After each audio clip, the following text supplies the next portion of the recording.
천재로 태어난다는 게 저주가 될 수 있다는 걸 당신은 상상해 본 적 있나요? 사개 국어를 구사하고 시와 철학을 논하며 황실에서 가장 총명한 아이로 불렸던 소녀가 있었습니다. 그런데 그 총명함은 그녀를 자유롭게 한 게 아니라 오히려 더 비싼 값에 팔릴 수 있게 만든 조건이었죠. 1606년 오스만 제국 황금빛 궁전에서 태어난 파티마 술탄. 그녀는 17세가 되던 해 단 하룻밤 사이에 말을 잃었습니다. 그리고 그 침묵은 죽는 날까지 29년간 이어졌습니다. 이건 단순한 비극이 아닙니다. 살아있으되 이미 죽어버린 한 인간의 이야기입니다. 14살 소녀에게 결혼 통보가 날아든 건 1620년의 어느 평범한 오후였습니다. 상대는 34살의 장군 카라 무스타파 파샤. 나이 차이가 20살이나 됐지만 궁전 안 여성들은 축하 인사를 건넸습니다. 공주님, 정말 영광스러운 혼처예요. 하지만 파티마는 알고 있었죠. 이건 사랑이 아니라 거래라는 걸. 술탄인 아버지에게 파티마는 딸이 아니었습니다. 장군의 충성심을 묶어두기 위한 담보물이었죠. 총명하고 아름다운 황실공주. 이보다 더 확실한 보증수표가 어디 있겠습니까? 결혼식은 3년 뒤로 정해졌고 파티마는 곧바로 신부 파빌리온이라는 정원 건물에 격리됩니다. 아름다운 이름과 달리 그곳은 철저히 외부와 단절된 공간이었습니다. 친구도, 책도, 자유로운 대화도 허락되지 않았죠. 매일 아침 하녀들은 그녀의 몸을 장미 오일과 자스민 향으로 씻겼습니다. 마치 시장에 내놓을 물건을 닦듯이요. 파티마는 그 손길 아래 눈을 감으며 생각했을 겁니다. 나는 지금 사람으로 살고 있는 건가? 아니면 누군가의 소유물로 다듬어지고 있는 건가? 꽃이 만발한 정원, 새소리, 부드러운 비단 침대, 겉으로 보면 완벽한 낙원이었습니다. 하지만 파티마에게 그 공간은 단 하나의 의미였습니다. 나가고 싶어도 나갈 수 없는 곳. 매일 오후 2시 파티마에게 주어진 과제가 있었습니다. 나는 남편의 그림자이며 그의 뜻에 순종한다. 이 문장을 수백 번 소리내어 암송하는 것이었죠. 처음엔 목소리가 떨렸습니다. 그 다음엔 목소리가 작아졌습니다. 그리고 어느 날부터는 그냥 입술만 움직였습니다. 궁전에서는 이걸 황실 신부 교육이라고 불렀습니다. 하지만 실제로 벌어지는 일은 교육이 아니었습니다. 한 인간의 자아를 뿌리째 뽑아내는 작업이었죠. 저녁이 되면은 파티마는 아버지의 후궁들 앞에 무릎을 꿇었습니다. 황실의 공주가 신분도 낮은 후궁들의 발을 씻기고 머리를 빗겨야 했습니다. 처음에는 수치심으로 눈물이 났겠죠. 그런데 놀라운 건 어느 순간부터 눈물조차 나오지 않았다는 겁니다. 인간은 반복되는 굴욕 앞에서 두 가지 반응을 보입니다. 폭발하거나 마비되거나. 파티마는 후자였습니다. 감각이 하나씩 꺼지기 시작했고 그녀의 눈빛은 점점 초점을 잃어갔습니다. 3년의 시간이 흐르는 동안 파티마는 총명한 소녀에서 조용한 인형으로 변해갔습니다. 궁전 사람들은 그 변화를 보며 말했습니다. 이제 훌륭한 신부가 다 됐군. 그 말이 칭찬이었는지 사형 선고였는지는 듣는 사람마다 달랐겠죠. 결혼식 전날 밤 파티마는 잠자리에 들지 못했습니다. 자정이 넘은 시각, 시녀들이 조용히 그녀를 일으켜 세웠습니다. 향이 피워진 복도를 지나 계단을 내려가고 또 내려가서 도착한 곳은 궁전 지하에 있는 작은 방이었습니다. 사람들은 그곳을 정화의 방이라고 불렀죠. 방 안에는 5명의 노파가 기다리고 있었습니다. 그들은 아무 말도 하지 않았습니다. 설명도 위로도 눈빛 한 번도 없었죠. 그저 파티마의 옷을 벗기고 뜨거운 물로 몸을 씻기고 면도칼을 들었습니다. 온몸의 털을 하나도 남기지 않고 제거하는 의식이었습니다. 신체적인 고통은 견딜 수 있었습니다. 하지만 5쌍의 눈이 자신을 물건 다루듯 바라보는 그 시선은 파티마의 가슴 어딘가를 완전히 부숴버렸습니다. 그녀는 이미 체념한 상태였으니까요. 저항할 힘도 도망칠 의지도 남아있지 않았습니다.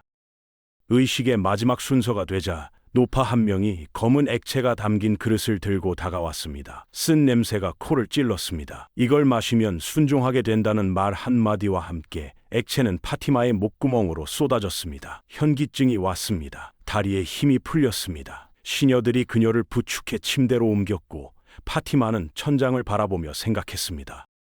내일이면 모든 게 끝나는 건지 아니면 내일부터 진짜 시작되는 건지. 1623년 3월 15일 파티마는 혼자 설 수가 없었습니다.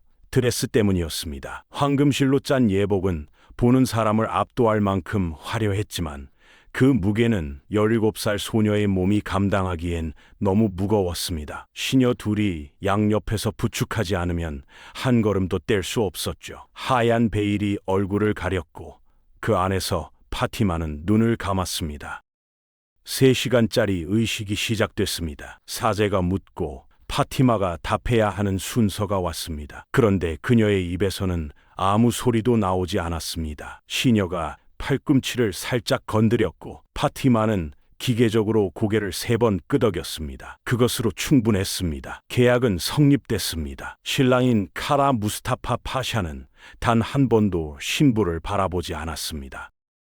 그의 시선은 내내 술탄을 향해 있었습니다. 파티마는 그 순간 모든 걸 이해했을 겁니다. 나는 이 자리에서 사람이 아니라 선물 상자로 존재하는구나. 해가 지고 연회가 끝나자 파티마는 장미꽃잎이 흩뿌려진 신부 침실로 인도됐습니다. 달콤한 향기가 방을 가득 채웠고 촛불이 흔들렸습니다. 아름다운 밤이었습니다. 겉으로는요. 공식 기록에는 이렇게만 적혔습니다. 결혼식이 성공적으로 거행됐다. 하지만 그날 밤 궁전 복도에서 시작된 일은 어떤 기록에도 남지 않았습니다. 자정이 넘었을 때 복도를 지키던 시녀들은 귀를 막고 싶었습니다. 신부 침실 안에서 소리가 새어나왔습니다. 비명이라고 부르기도 어려운 소리였습니다. 숨을 쉬지 못하는 사람이 내뱉는 질식된 신음. 그것이 한 번이 아니라 반복됐고 새벽 1시가 지나도 2시가 지나도 멈추지 않았습니다. 하급 시녀 하나가 문손잡이에 손을 얹었습니다. 그 순간 수석 시녀가 차갑게 말했습니다. 손 내려. 이건 정상적인 과정이야. 시녀는 손을 내렸습니다. 그리고 벽에 등을 기댄 채 새벽이 오기를 기다렸죠. 소리는 새벽 3시까지 이어졌습니다. 그 이후로는 아무것도 들리지 않았습니다. 침묵이 오히려 더 무서웠습니다. 새벽 5시. 문이 열렸습니다. 카라 무스타파 파샤가 나왔습니다. 옷매무새는 단정했고 얼굴은 소름 끼칠 만큼 평온했습니다. 그는 복도의 시녀들을 흘깃 보더니 아무 말 없이 걸어갔습니다. 마치 아무 일도 없었다는 듯이요. 시녀들이 방 안으로 들어갔습니다. 파티마는 침대 위에 누워 있었습니다. 눈은 떠 있었지만 아무것도 보지 않는 눈이었습니다. 그녀를 씻기기 위해 물을 받았을 때 물은 붉게 변했습니다. 시녀들은 서로 눈을 마주치지 않았습니다. 말도 하지 않았습니다. 그저 손을 움직였습니다. 그날 아침 궁전은 아무 일도 없었다는 듯 돌아갔습니다. 그날 이후 파티마는 단 한마디도 하지 않았습니다. 처음에는 충격 때문이겠거니 했습니다. 며칠이 지나면 나아지겠지. 일주일이 지나면 괜찮아지겠지. 하지만 한 달이 지나도 2달이 지나도 파티마의 입은 열리지 않았습니다. 황실 의사들이 불려왔습니다. 성대를 검사했습니다. 결과는 이상 없음이었습니다. 몸은 말할 수 있었습니다. 다만 정신이 말하기를 거부하고 있었죠. 그런데 더 충격적인 건 그 다음에 벌어진 일입니다. 궁전의 권력자들은 이 상황을 고치려 하지 않았습니다. 오히려 만족해했습니다. 조용하고 순종적인 아내가 생겼다며 서로 웃었죠. 파티마의 침묵은 비극이 아니라 성공적인 결과물로 받아들여졌습니다. 남편 카라 무스타파는 더했습니다. 말 많은 여자보다 훨씬 낫지 않냐며 공공연하게 조롱했습니다. 그러면서도 그는 정기적으로 파티마의 방을 찾았습니다. 파티마는 저항하지 않았습니다. 울지도 않았습니다. 그저 천장을 바라봤습니다. 사람의 정신이 감당할 수 없는 고통에 직면했을 때 택하는 마지막 방어 기제가 있습니다. 느끼지 않는 것입니다. 감각을 닫고 감정을 끊고 그냥 존재만 하는 것. 파티마는 그 상태로 살아가고 있었습니다. 숨은 쉬고 있었지만 그게 살아있다는 증거가 될 수 있는지는 아무도 몰랐습니다. 1624년 봄, 파티마의 배가 불러오기 시작했습니다. 출산은 혹독했습니다. 진통은 하루 넘게 이어졌고 파티마의 몸은 이미 오랜 고통으로 쇠약해진 상태였습니다. 그런데 이상한 일이 벌어졌습니다. 파티마는 단 한 번도 소리를 지르지 않았습니다. 비명도 신음도 없었습니다. 시녀들은 그 침묵이 출산의 고통보다 더 무섭다고 나중에 말했습니다. 아이가 태어났습니다. 딸이었습니다. 그 순간 파티마의 눈에서 눈물이 흘렀습니다. 침묵이 시작된 이후 처음 흘린 눈물이었습니다. 기쁨이 아니었습니다. 이 아이가 자신과 같은 운명을 걸어가게 될지도 모른다는 공포였죠. 파티마는 아기를 품에 꼭 안았습니다. 그러나 그 사랑조차 침묵을 깨지는 못했습니다. 어린 시녀가 물었습니다. 공주님, 무슨 생각을 하세요? 파티마는 천천히 고개를 저었습니다. 말해봤자 아무것도 바뀌지 않는다는 걸 알고 있었습니다. 1630년 아버지의 관이 궁전을 나갔습니다. 술탄 아흐메드 1세, 파티마를 14살에 거래의 도구로 팔아넘긴 남자였습니다. 친척들은 파티마가 오열할 거라 생각했습니다. 하지만 그녀는 울지 않았습니다. 관을 바라보는 눈빛에는 슬픔도 분노도 없었습니다. 친척 하나가 다가와 말했습니다. 아버지가 그립지도 않으냐? 파티마는 대답하지 않았습니다. 그 침묵이 어떤 말보다 많은 것을 담고 있었지만 알아듣는 사람은 없었습니다. 1635년 남편이 전쟁에서 대승을 거두고 돌아왔습니다.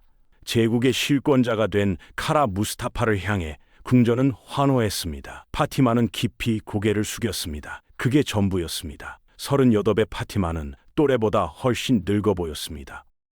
한때 가장 총명하다 불리던 눈동자는 불 꺼진 램프처럼 생기를 잃었죠.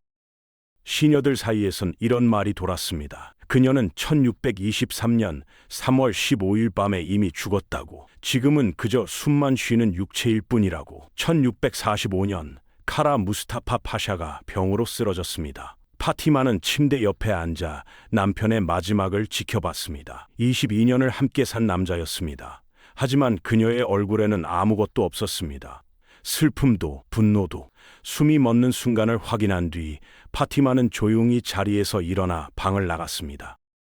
마치 오래된 일과를 마친 사람처럼요. 자유를 얻었습니다. 하지만 자유가 무엇인지 이미 잊어버린 사람에게 자유는 아무런 의미가 없었습니다. 파티마는 미망인을 위한 춥고 어두운 방으로 옮겨졌고 매일 창밖을 바라보며 하루를 보냈습니다. 어제와 오늘이 구분되지 않는 날들이었죠. 그러던 어느 날 딸이 찾아왔습니다. 결혼을 앞두고 있었습니다. 딸의 눈은 붉게 부어 있었고 손은 떨리고 있었습니다. 어머니, 어떻게 해야 해요? 파티마는 딸의 손을 두 손으로 감쌌습니다. 떨리는 손이었습니다. 무언가를 쓰려 했지만 글자조차 나오지 않았습니다. 결국 파티마는 딸을 안고 울었습니다. 말 대신 눈물이었습니다. 자신이 겪은 지옥을 설명할 수도, 딸을 그 운명에서 구해낼 수도 없었습니다. 두 사람은 그렇게 한참을 아무 말 없이 울었습니다. 1652년 3월 14일 파티마에게 이상한 일이 생겼습니다. 수년째 창밖만 바라보던 그녀가 갑자기 침대에서 일어났습니다. 시녀들이 놀라 다가갔지만 파티마는 손을 저어 물렸습니다. 그리고 창가에 서서 무언가를 기다리는 듯한 표정으로 밖을 바라봤습니다. 그 눈빛은 오랫동안 보지 못했던 것이었습니다. 살아있는 사람의 눈빛이었습니다. 시녀들은 서로 속삭였습니다. 공주님이 오늘따라 이상하다고, 뭔가 알고 있는 것 같다고 자정이 됐습니다. 3월 15일로 넘어가는 순간이었습니다. 결혼식으로부터 정확히 29년이 지난 날이었죠. 파티마 술탄은 그 순간 조용히 눈을 감았습니다. 그리고 다시 뜨지 않았습니다. 향년 46세였습니다. 의사가 와서 말했습니다. 몸은 이미 오래전에 죽어 있었다고. 오늘 비로소 심장이 멈춘 것뿐이라고. 장례식은 조촐했습니다. 기억하는 사람도 많지 않았습니다. 묘비에는 누군가의 딸이자 아내였다는 기록만 남았습니다. 이름 없는 공주 중 하나로 역사에서 지워졌습니다. 하지만 궁전 시녀들 사이에서는 오래도록 이야기가 전해졌습니다. 29년 동안 단 한마디도 하지 않은 여자의 이야기가 오스만 제국에서 공주로 태어난다는 건 축복이 아니었습니다. 황금빛 궁전, 화려한 예복, 수백 명의 시녀, 겉으로는 완벽해 보였지만 그 안에서 벌어지는 일은 달랐습니다. 파티마 술탄의 삶은 한 인간의 정신이 권력에 의해 어떻게 완전히 파괴될 수 있는지를 보여주는 600년 전의 증언입니다. 그녀는 29년을 더 살았습니다. 하지만 진짜 삶은 1623년 3월 15일 밤에 끝났습니다. 이후의 시간은 숨만 쉬는 육체가 버텨낸 날들이었죠. 역사는 늘 권력자의 이야기를 기록합니다. 하지만 진짜 역사는 말할 수 없었던 자들의 침묵 속에 숨어 있습니다. 파티마의 침묵은 패배가 아니었습니다. 그 어떤 비명보다 더 강렬한 저항이었습니다.